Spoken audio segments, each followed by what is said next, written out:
You know, folks, we're going to continue in our talk about the things to look for before Jesus' return.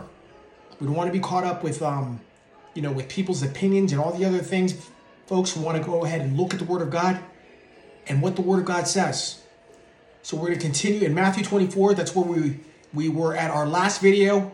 We were in Matthew 24, so we're going to continue to pick up starting at verse 8. And folks, like I said, there's a lot of things being spoken out there, dates and all kinds of stuff and all that. That's not what we want. What we want is the Word of God. That's the word of truth. The Word of God is the word of truth, and whatever it says in the Word, that's what's going to happen. So starting at verse 8. But all these things are merely the beginning of birth pains. You hear that, folks? These things that we're seeing, and verse 7, it says, for nation will rise against nation, and kingdom against kingdom, and in various places there will be famines and earthquakes. All these things are merely the beginning of birth pains. Not the end, folks. The beginning. Verse 9. Then they will deliver you to tribulation and will kill you, and you will be hated by all nations because of my name.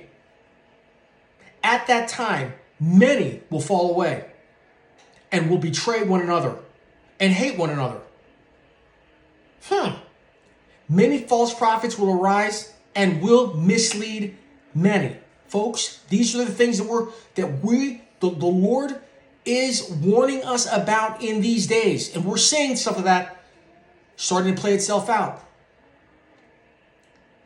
Many false prophets will arise and mislead many. Because lawlessness is increased, most people's love will grow cold. Do you hear that, folks? You hear that? But the one who endures, he will be saved.